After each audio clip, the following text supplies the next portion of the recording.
Hi guys, welcome to my YouTube channel. I am Jyoti और आज हम करने वाले हैं क्लास 12 मैक्रो इकोनॉमिक्स का चैप्टर नंबर 2, some basic concepts of macro economics. ठीक है, स्टार्ट करते हैं अपने पहले टॉपिक के साथ, क्लासिफिकेशंस ऑफ गुड्स। ठीक है, तो इसमें पहला आ जाता है हमारा final goods, then intermediate goods, उसके बाद आ जाता है कंजप्शन गुड्स जिसे हम कंज्यूमर गुड्स भी कहते हैं, and then capital goods. Okay, difference देख लेते हैं फाइनल गुड्स और इंटरमीडिएट गुड्स के बीच में। फाइनल गुड्स आपको डायरेक्ट सेटिस्फेक्शन देते हैं, इंटरमीडिएट गुड्स आपको डायरेक्ट सेटिस्फेक्शन नहीं देते हैं। एग्जाम्पल ले लेते हैं, अगर जो मिल्क है वो अगर डेयरी पे है, या फिर मैं बोलूं अगर वो हलवाई के पास है, तो वो आपको डायरेक्ट सेटिस्फेक्शन नहीं दे रहा है। अगर वही दूध आपके पास है तो वो एक फाइनल गुड है, वो आपको डायरेक्ट सेटिस्फेक्शन दे रहा है। ठीक है, जो दूध हलवाई के पास था वो उसके लिए इंटरमीडिएट है, क्योंकि वो उससे मिठाइयां बना सकता है या फिर उसमें वैल्यू एडिशन करके उसे दोबारा से बेच सकता है। ठीक है, तो वो उसके लिए इंटरमीडिएट है, और जो दूध हमारे पास है वो डायरेक्ट सेटिस्फेक्शन दे रहा है हमें। ठीक है, वो हमारे लिए फाइनल गुड होगा। सेकेंड आ जाता है रेडी टू कंज्यूम। जो दूध हमारे पास है उसे हम कंज्यूम कर सकते हैं, वो पूरा तैयार है कंज्यूम करने के लिए। ठीक है, और वहीं पे इंटरमीडिएट गुड्स जो है वो कंज्यूम करने के लिए तैयार अभी नहीं होते हैं। ठीक है, यहाँ पे आ जाता है फाइनल गुड्स में included in national income and domestic income. जो हमारे फाइनल गुड्स होते हैं उनकी जो वैल्यूज होती है वो नेशनल इनकम और डोमेस्टिक इनकम में कैलकुलेट होती है, इन दोनों का एस्टिमेट करने के लिए। ओके, इसमें आता है intermediate goods not included in national income और डोमेस्टिक इनकम। जो इंटरमीडिएट गुड्स की जो वैल्यू होती है वो हमारे नेशनल इनकम और डोमेस्टिक इनकम में इंक्लूड नहीं होती है। ठीक है, नेक्स्ट पॉइंट आता है final goods out of production boundary. ये प्रोडक्शन बाउंड्री या फिर मैं बोलूं जो मतलब इनकी बाउंड्री होती है कि यहाँ से इनका बनना चालू हो और यहाँ पे खत्म हो, तो ये इस बाउंड्री से बाहर निकल जाता है। ठीक है, इनको यूज किया जा सकता है, ये प्रोडक्शन बाउंड्री के अंदर होता है। अभी इनमें जो है काम चल रहा है। ठीक है, अभी इनमें फर्दर एडिशन हो रहा है। ठीक है, यहाँ पे आ जाता है next, no need for further value addition. इसमें कोई भी फर्दर वैल्यू एडिशन की जरूरत नहीं, क्योंकि प्रोडक्शन बाउंड्री से बाहर आ चुके हैं। जबकि जो इंटरमीडिएट गुड्स है वो प्रोडक्शन बाउंड्री के अंदर है, अभी बाहर नहीं है, तो इसमें क्या होता है, फर्दर वैल्यू एडिशन की जरूरत होती है, need for further value addition. ठीक है, वैल्यू एडिशन वो कलर का हो सकता है। ठीक है, कलर के बेसिस पे हो सकता है, वो साइज के बेसिस पे हो सकता है, वो मनी के बेसिस पे भी हो सकता है। जैसा मैंने बताया था हलवाई, अब हलवाई ने 50 रुपए का दूध लिया, वो उसे 51 का भी बेचता है। ठीक है, तो 50 रुपए का दूध उसके लिए इंटरमीडिएट हुआ और वो 51 रुपए का दूध हम जैसे कंज्यूमर्स के लिए फाइनल हुआ। ओके, तो यहाँ पे मनी का भी जो है वैल्यू एडिशन हुआ है, तो वो भी इंटरमीडिएट गुड होगा। ठीक है, अपना सेकंड पे आ जाते हैं कंजप्शन गुड और consumer good and capital goods. ठीक है, अब कंजप्शन गुड्स क्या होते हैं, those goods which are used by consumer for their direct satisfaction. वो गुड्स जो कि कंज्यूमर यूज करता है अपने डायरेक्ट सेटिस्फेक्शन के लिए। ठीक है, और कैपिटल गुड्स क्या होते हैं, वो गुड्स जिन्हें प्रोड्यूसर यूज करता है रिपीटेडली, बहुत लंबे टाइम के लिए। ठीक है, repeatedly over the long time period. ठीक है, जनरली ये जो गुड्स होते हैं वो बहुत ही ज्यादा एक्सपेंसिव होते हैं। ठीक है, जैसे कि मैं एग्जांपल ले लूं, प्लांट्स, मशीन्स। ठीक है, अब हम बात करते हैं कंज्यूमर गुड्स की, तो कंज्यूमर गुड्स जो है वो फर्दर डिवाइडेड है। ठीक है, 4 गुड्स में, हमारे 4 टाइप ऑफ गुड्स में पहला आ जाता है ड्यूरेबल गुड्स।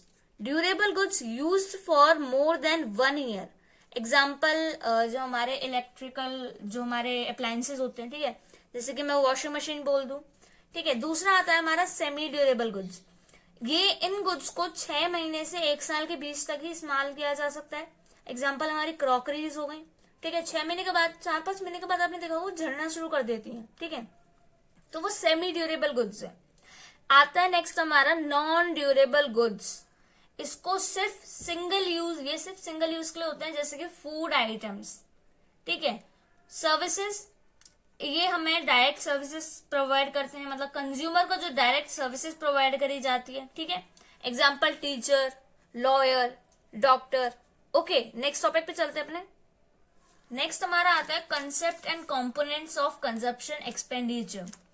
कंजप्शन एक्सपेंडिचर ये एक एग्रीगेट कंजप्शन एक्सपेंडिचर, मतलब मैं करती हूँ, जो एग्रीगेट एक्सपेंडिचर होता है ना कंजप्शन का इकोनॉमी में, उसे कंजप्शन एक्सपेंडिचर कहते हैं। एग्रीगेट मतलब टोटल पूरा जो एक्सपेंडिचर हो रहा है हमारा कंजप्शन के ऊपर इकोनॉमी में, उसे कंजप्शन एक्सपेंडिचर कहेंगे। ठीक है। अब क्या है, जो कंज्यूमर्स हैं इकोनॉमी में, कौन से कंज्यूमर्स हैं ये बहुत जरूरी है, ठीक है। जो कंज्यूमर्स हैं वही कंजप्शन करेंगे, ठीक है। उनके कंजप्शन के एक्सपेंडिचर को हम टोटल कर देंगे तो क्या निकल आएगा हमारा टोटल कंजप्शन एक्सपेंडिचर जो कि इकोनॉमी में हुआ है, ठीक है। तो जो हमारे कंज्यूमर्स हैं इकोनॉमी में वो तीन है। पहला आ जाता है हाउस होल्ड, दूसरा आ जाता है गवर्नमेंट और तीसरा आता है नॉन प्रॉफिट इंस्टीट्यूशंस जैसे कि एनजीओज, ठीक है, टेम्पल्स, ठीक है, बहुत सारे होते हैं एक्सेट्रा। अब एग्रीगेट कंजप्शन एक्सपेंडिचर, ये तीनों कंज्यूमर्स हैं, इनके एक्सपेंडिचर को अगर हम प्लस करेंगे तो क्या आ जाएगा, एग्रीगेट कंजप्शन एक्सपेंडिचर, ठीक है। अभी consumption expenditure by the house hold plus consumption expenditure by the government plus consumption expenditure by the non profit private institutions, NGOs, temples, mosques, दरगाहs, ओके, एंड अदर्स, बहुत सारे होते हैं। नेक्स्ट हमारा topic आता है concept and components of investment, ठीक है।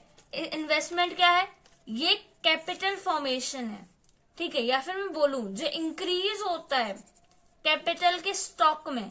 सबका पिछली साल का मान लो आपके पास 10 मशीन है, ठीक है, तो अब इस साल आपके में 2 से इंक्रीज हुआ है, ठीक है। अब इस साल आपके पास 12 है, तो पहले कितनी थी 10, पर इस अकाउंटिंग ईयर में जो इंक्रीज हुआ है उस स्टॉक में, ठीक है, उसे कहेंगे हम इन्वेस्टमेंट, तो 2 हुए, ठीक है।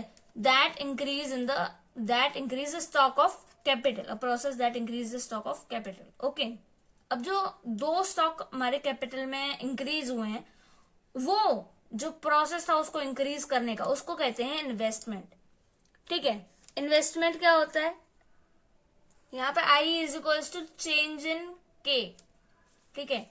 आई क्या है, इन्वेस्टमेंट, के क्या है, कैपिटल स्टॉक, और ये जो पूरा है इसको कहते हैं चेंज इन, ठीक है। ठीक है, change in capital stock during the year, मैं बोल रही हूँ ड्यूरिंग द अकाउंटिंग ईयर, ठीक है। नेक्स्ट टॉपिक पे चलते हैं अपने। अब आता है हमारा fixed investment and inventory investment, ठीक है। फिक्स्ड इन्वेस्टमेंट क्या होता है, increase in the stock of fixed asset, ठीक है, of the producer during an accounting year. जो स्टॉक में इंक्रीज होता है फिक्स्ड एसेट की, ठीक है, जिन्हें जो वो फिक्स्ड एसेट जिन्हें प्रोड्यूसर यूज करता है, ठीक है। प्रोड्यूसर के जो फिक्स्ड एसेट्स होते हैं उनमें जो इंक्रीज होता है उनके स्टॉक में, ठीक है, एक अकाउंटिंग ईयर के उसमें एक अकाउंटिंग ईयर में, उसे फिक्स्ड इन्वेस्टमेंट कहते हैं, ठीक है। Fixed investment is also called fixed capital formation. Fixed investment को फिक्स्ड कैपिटल फॉर्मेशन भी कहा जाता है, याद रखना, ठीक है। आगे वाले चैप्टर्स में हमारे क्वेश्चंस आएंगे तो उसमें ये वाली टर्म्स जो है हमारी बहुत ज्यादा यूज होती हैं, ठीक है। नेक्स्ट हमारी inventory investment, change in inventory stock during an accounting year, ठीक है। इन्वेंटरी इन्वेस्टमेंट होता है जो चेंज होता है। इन्वेंटरी क्या होता है, मैं देख लो, जो हमारा स्टॉक होता है, जो unsold goods and services, unsold जो प्रोडक्ट्स होते हैं उनका जो स्टॉक होता है अकाउंटिंग ईयर में, उसमें जो चेंज आता है उसे कहते हैं inventory investment, okay.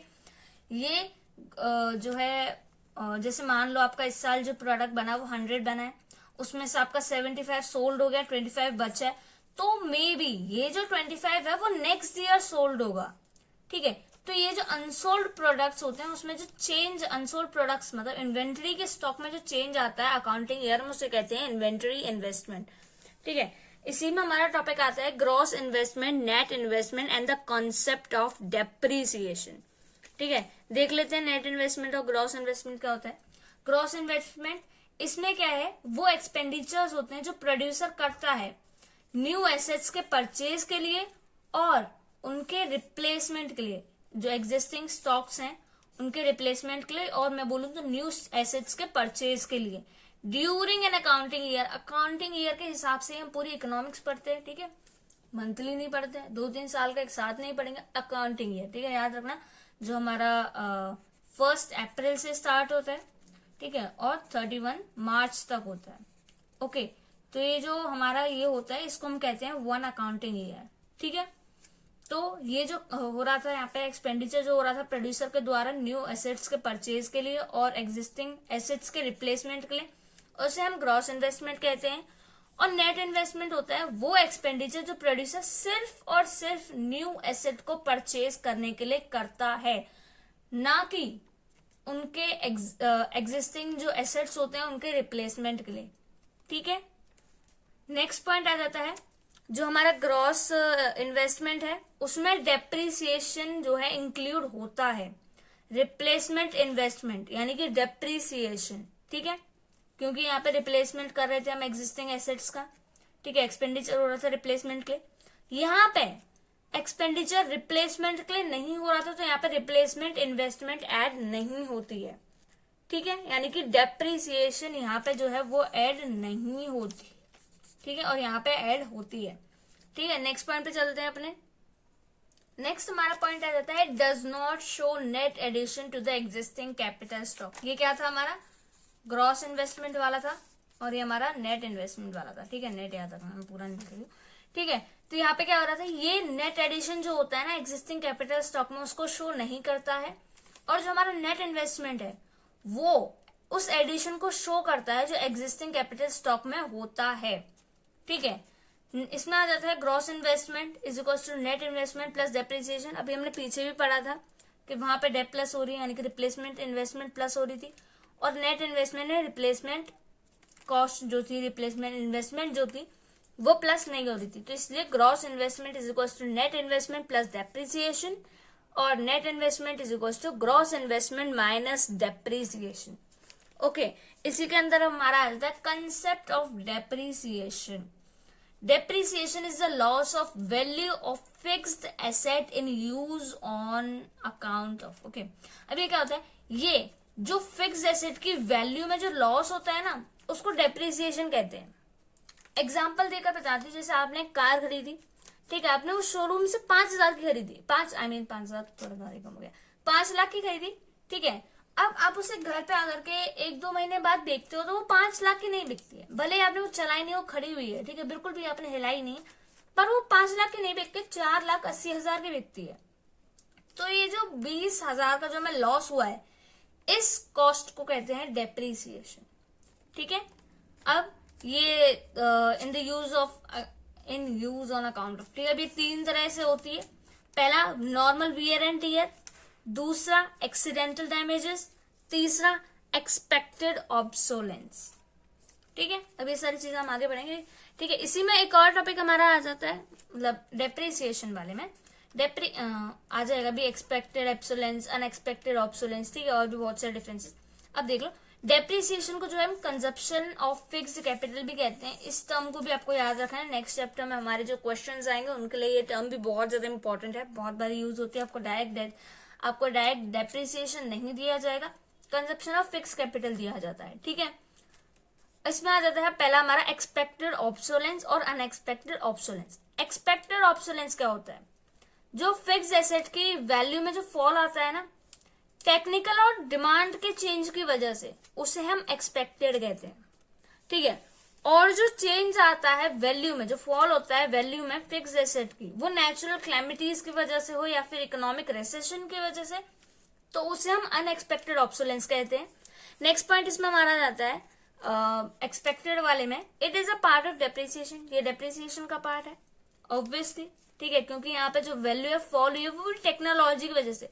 Natural calamities को आप अनएक्सपेक्टेड हो, वो आपको नहीं पता कब फ्लड आ जाएगा, ठीक है, कब ड्रॉट आ जाएगा, आपको नहीं पता, ठीक है, तो वो डेप्रिसिएशन में इंक्लूडेड नहीं होती हैं। यहाँ पे देखो, it is not a part of depreciation, instead it points to capital loss. ये डेप्रिसिएशन का पास नहीं है, बल्कि मतलब डेप्रिसिएशन का पार्ट नहीं है, बल्कि ये पॉइंट करते हैं कि आपको कैपिटल लॉस होगा, ठीक है। नेक्स्ट पॉइंट पे चलते हैं अपने। एक्सपेक्टेड ऑब्सोलेंस जो होता है उसको डेप्रिसिएशन के जो रिजर्व फंड्स होते हैं ना उनके थ्रू मैनेज किया जाता है, वहीं पर अनएक्सपेक्टेड ऑब्सोलेंस को उनके इंश्योरेंस की वजह से मैनेज किया जाता है, ठीक है। जो इंश्योरेंस कराया होता है आपने फिक्स एसेट का, जैसे आपकी कार जो है एक्सीडेंट हो गया, डैमेज हो गई, तो आप क्या करते हो, वो अनएक्सपेक्टेड था, आप नहीं सोचते कि आपका एक्सीडेंट हो जाएगा, आपकी कार डैमेज हो जाएगी, तो आप क्या करते हो, इंश्योरेंस से मैनेज करते हो अपने जो भी नुकसान वगैरह हुआ होता है आपको, ठीक है। इसमें नेक्स्ट आता है consumption of fix capital and capital loss. Same है बिल्कुल ऊपर वाले की तरह, थोड़े से डिफरेंसेस हैं, ठीक है। पहला आ जाता है हमारा जो वैल्यू में लॉस हुआ है फिक्स एसेट की, कब, जब वो कंटिन्यूअसली यूज हो रही है प्रोडक्शन के प्रोसेस में, ठीक है। वहां पे क्या हुआ था, टेक्नोलॉजी की वजह से और डिमांड के चेंज की वजह से लॉस हुआ था, और यहाँ पे उसके कंटिन्यूअसली यूज की वजह से, जो प्रोडक्शन में यूज हो रही है उस कंटिन्यूअस यूज की वजह से जो उसके फिक्स एसेट में लॉस हो रहा है उसे कंजप्शन ऑफ फिक्स कैपिटल कहा जाता है। ठीक है, वहीं पे कैपिटल लॉस होता है जब उसे यूज ही नहीं किया जा रहा है। यहाँ पे यूज हो रही थी, यहाँ पे यूज ही नहीं हो रही, फिर भी उस फिक्स एसेट की जो वैल्यू है वो गिर रही है, लॉस हो रहा है। ठीक है, कैपिटल लॉस। नेक्स्ट यहाँ पे पॉइंट आ जाता है हमारा, it is a loss due to normal wear and tear. ठीक है, ये लॉस होते हैं हमारे नॉर्मल वियर एंड टीयर की वजह से, एक्सीडेंटल डैमेजेस की वजह से और एक्सपेक्टेड ऑब्सोलेंस की वजह से। पीछे पढ़ लिया हमने। It is a fall due to natural calamities, अभी पढ़ा था पीछे, यहीं पे ऊपर पढ़ा था इनके पॉइंट्स। ठीक है, fall in the market value of the asset during period of economic recession, economic recession के टाइम पे जब मार्केट वैल्यू गिर जाती है एसेट्स की। ठीक है, हमारा नेक्स्ट पॉइंट आ जाता है, it is manage through depreciation reserve fund. इसको डेप्रिसिएशन रिजर्व फंड के थ्रू मैनेज किया जाता है और इसको इंश्योरेंस जो आपने फिक्स एसेट का होता है उसके थ्रू मैनेज किया जाता है। ठीक है, जो हमारा नेक्स्ट टॉपिक है वो है स्टॉक एंड फ्लो। ठीक है, स्टॉक बहुत हल्के हल्के पॉइंट से जो है इनमें डिफरेंस है, याद रखना। ठीक है, स्टॉक क्या होता है, जब किसी भी वेरिएबल को मेजर किया जाता है पॉइंट ऑफ टाइम के बेसिस पर, मैंने अंडरलाइन भी कर रखा है। ठीक है, और यहाँ फ्लो वो मतलब किसी भी वेरिएबल को जब पीरियड ऑफ टाइम के बेसिस पर मेजर किया जाता है। ठीक है, पॉइंट ऑफ पीरियड का बहुत बड़ा डिफरेंस है। स्टॉक में कोई भी टाइम डायमेंशंस नहीं होती हैं, फ्लो में टाइम डायमेंशंस होती हैं। Okay, stock is the cause of flow. ठीक है, ये प्रिंसिपल है इसका, और flow is the cause of stock, ये इसका प्रिंसिपल है। एग्जाम्पल मैं ले लेती हूँ स्टॉक की पॉपुलेशन, वेल्थ एक्सेट्रा। ठीक है, और इसका एग्जाम्पल आ जाएगा नंबर ऑफ बर्ड्स। अब ये वाला पॉइंट यहाँ पे कैसे साबित होता है ये भी देख लो। पॉपुलेशन जो है, अब पॉपुलेशन इसीलिए तो है क्योंकि नंबर ऑफ बर्ड्स हो रहे हैं। फिर मैं कहूँ पॉपुलेशन है इसलिए नंबर ऑफ बर्ड्स हो रहे हैं। ठीक है, पॉपुलेशन है मतलब नंबर ऑफ बर्ड्स हुए होंगे, कहीं ना कहीं लोग पैदा हुए होंगे तभी तो पॉपुलेशन आई है। ठीक है, या फिर मैं बोलूं नंबर ऑफ बर्ड्स हो रहे हैं इसलिए पॉपुलेशन बढ़ती ही जा रही है। ठीक है, तो ये दोनों कॉज हैं एक दूसरे के। ठीक है, नेक्स्ट हमारा टॉपिक आता है इसमें 4 sectors of the economy. Okay, पहला आ जाता है हाउस होल्ड। ओके, दूसरा आ जाता है हमारा प्रोड्यूसर सेक्टर। ठीक है, इसको मैं फर्म बोलूं, ठीक है, या फिर मैं बोलूं इसे कॉर्पोरेट सेक्टर। ठीक है, थर्ड होता है हमारा गवर्नमेंट सेक्टर और फोर्थ होता है द एक्सटर्नल सेक्टर। ओके, अब इसमें हाउस होल्ड का क्या काम है, प्रोड्यूसर क्या करता है, गवर्नमेंट क्या करती है, एक्सटर्नल का क्या काम, देख लो। पहला होता है हाउस होल्ड, ये क्या है, पहला होता है हाउस होल्ड, ये क्या है, कंज्यूमर्स हैं। ठीक है, किसके, गुड्स एंड सर्विसेज के। ठीक है, ये क्या करते हैं, प्रोवाइड करते हैं, क्या, FOP। Okay, factors of production provide करते हैं। ठीक है, इसके बाद आता है हमारा नेक्स्ट प्रोड्यूसर्स, ये क्या करते हैं, गुड्स एंड सर्विसेज को प्रोड्यूस करते हैं। ठीक है, और क्या करते हैं, FOP का रिवॉर्ड देते हैं। ठीक है, किसको देते हैं, रिवॉर्ड ऑफ FOP किसको देते हैं, हाउस होल्ड को, क्योंकि वही तो प्रोड्यूस कर रहे हैं FOP, वही तो प्रोवाइड कर रहे हैं FOP। ठीक है, अब इसमें क्या था, हाउस होल्ड जो है कंज्यूमर्स है गुड्स एंड सर्विसेज का, हाउस होल्ड जो है ओनर भी है फैक्टर्स ऑफ प्रोडक्शन का। ठीक है, इसके बाद जो हमारा प्रोड्यूसर्स थे वो है प्रोड्यूसिंग यूनिट्स, फर्म जो इकोनॉमी में कुछ प्रोड्यूस कर रहे थे, वो क्या कर रहे हैं, गुड्स एंड सर्विसेज प्रोड्यूस कर रहे हैं, जो उन्होंने FOP ली थी जो उनके प्रोडक्शन में काम आई। ठीक है, वो क्या करते हैं, अब इनका पैसा तो देंगे भाई, अपन लेबर लिया, लेबर की वेजेस नहीं दोगे आप, देते हैं ना, तो उसको कहते हैं हम रिवॉर्ड ऑफ FOP। गवर्नमेंट जो है हमारी वो हो जाएगी, जैसे गवर्नमेंट जो है प्रोड्यूसर्स, गवर्नमेंट जो है वेलफेयर करती है, मतलब वेलफेयर एजेंसीज उसकी होती हैं। ठीक है, वेलफेयर करती है वो पीपल का, इतना समझ लो, गवर्नमेंट का यही रोल होता है वेलफेयर करने का और फंक्शंस को अच्छे से परफॉर्म करने का, law and order and defence. ठीक है, नेक्स्ट इसमें हमारा आता है एक्सटर्नल सेक्टर, इसमें क्या आता है, एक्सपोर्ट्स आ जाएंगे हमारे, इम्पोर्ट्स आ जाएंगे। ठीक है, ये सारे क्या है, एक्सटर्नल सेक्टर में आते हैं, रॉ में। ओके, नेक्स्ट टॉपिक आ जाता है हमारा इंटरसेक्टरल फ्लो। इसमें जो हमारा हर सेक्टर, ईच सेक्टर जो है इकोनॉमी का, वो डिपेंड होता है एक दूसरे पर किसी ना किसी तरीके से। ठीक है, इसको हम कहते हैं इंटरसेक्टरल इंटरडिपेंडेंस। ओके, अब इंटरसेक्टरल इंटरडिपेंडेंस की वजह से ही इंटरसेक्टरल फ्लोज होते हैं। ओके, इंटरसेक्टरल फ्लो दो तरीके से हो सकता है। पहला तो मनी के फॉर्म में हो सकता है जिसे हम मनी फ्लो कहते हैं, दूसरा गुड्स एंड सर्विसेज के फॉर्म में हो सकता है जिसे हम रियल फ्लो कहते हैं। ओके, अब रियल फ्लो में मनी का कोई भी रोल नहीं होता है, पहले ही बता दिया है मैंने आपको, मनी का कोई भी रोल नहीं होता है। और रियल मनी फ्लो में सिर्फ और सिर्फ मनी ही होगा, मनी के अलावा कुछ भी नहीं आएगा। ठीक है, अब यहाँ पे हमारी दो यूनिट्स हैं, हाउस होल्ड और फर्म। गवर्नमेंट और रॉ को हम यहाँ पे इंक्लूड नहीं करते। ठीक है, गवर्नमेंट कैसे आ जाएगी, यहाँ पे बैंक आ जाएगा, पर हम अभी उसे इंक्लूड नहीं कर रहे हैं, हाउस होल्ड और फर्म। अब यहाँ पे रियल फ्लो चल रहा है, मनी तो आएगा नहीं, तो हाउस होल्ड फर्म को क्या प्रोवाइड करवाता है, अभी भी पढ़ा था। उसके पास क्या होते हैं, एफओपी होते हैं, फैक्टर्स ऑफ प्रोडक्शन होते हैं, जैसे कि लैंड है, ओके, लेबर है, लेबर, कैपिटल, एंटरप्रेन्योरशिप। ठीक है, ये सब इसमें आ जाता है। ठीक है, हाउस होल्ड क्या करेगी, इसको एफओपी देगी। ठीक है, और फर्म इस हाउस होल्ड को क्या दे रही है, इनसे क्या कर रही है, वो गुड्स एंड सर्विसेज को प्रोड्यूस कर रही है, तो क्या देगी, गुड्स एंड सर्विसेज।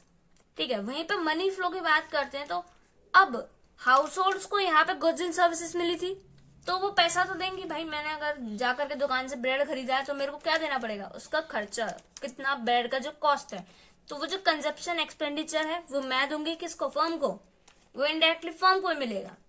ठीक है, अब फर्म ने हाउस होल्ड से क्या लिया था, यहाँ पे एफओपी लिया था, तो वो क्या देगी, रिवॉर्ड ऑफ एफओपी, यानी कि लैंड का क्या देगी, वो रेंट। ठीक है, लैंड का रेंट देगी, लेबर का वेजेस देगी, ठीक है, कैपिटल का इंटरेस्ट देगी, और एंटरप्रेन्योरशिप का देगी वो प्रॉफिट। ठीक है, तो ये सारे हो जाते हैं रिवॉर्ड, और ये हो जाते हैं हमारे एफओपी, फैक्टर्स ऑफ प्रोडक्शन। ठीक है, अब इसमें आ जाता है हाउस होल्ड की रिसीट्स और पेमेंट्स एंड फर्म की रिसीट्स और पेमेंट। अब हाउस होल्ड को यहाँ पे दोनों में मिलाकर देख लो उसे क्या क्या मिला है, रिसीट क्या है उसकी, यहाँ पे उसे क्या मिला है, गुड्स एंड सर्विसेज, इसमें क्या मिला है, रिवॉर्ड ऑफ एफओपी, लिख दिया मैंने यहाँ पे। पेमेंट्स क्या है उसकी, दोनों में ही पेमेंट उसने एफओपी किया है। ठीक है, और यहाँ पे क्या किया है, कंजप्शन एक्सपेंडिचर, तो मैंने वो लिख दिया। अब ऊपर जो हाउस होल्ड की रिसीट है, ठीक है, वो फर्म की पेमेंट हो जाएंगी, और जो हाउस होल्ड की पेमेंट्स हैं वो फर्म की रिसीट हो जाएंगी। ठीक है, नेक्स्ट टॉपिक पे चलते हैं अपने। ठीक है, नेक्स्ट हमारा है सर्कुलर फ्लो ऑफ इनकम, ये इस चैप्टर का लास्ट टॉपिक है। ठीक है, सर्कुलर फ्लो ऑफ इनकम, इसका मतलब है जो सर्कुलैरिटी होती है जो फ्लोज में, जैसे कि प्रोडक्शन, इनकम, एक्सपेंडिचर, ठीक है, इकोनॉमी में, उसे कहते हैं हम सर्कुलर फ्लो ऑफ इनकम। ठीक है, 3 फेजेस होते हैं सर्कुलर फ्लो के। पहला फेज ऑफ प्रोडक्शन, दूसरा होता है फेज ऑफ इनकम जनरेशन, या फिर मैं बोलूं फेज ऑफ डिस्ट्रीब्यूशन। ठीक है, जो पैसा बांटा गया लोगों में, जो पैसा दिया गया, लोगों की इनकम जनरेट हुई है। ठीक है, थर्ड आता है फेज ऑफ डिस्पोजिशन, या फिर मैं कहूं एक्सपेंडिचर। ठीक है, ये इसका डायग्राम हो जाता है प्रोडक्शन, इनकम, डिस्पोजिशन। ठीक है, प्रोडक्शन क्या है, ये वैल्यू है गुड्स एंड सर्विसेज की।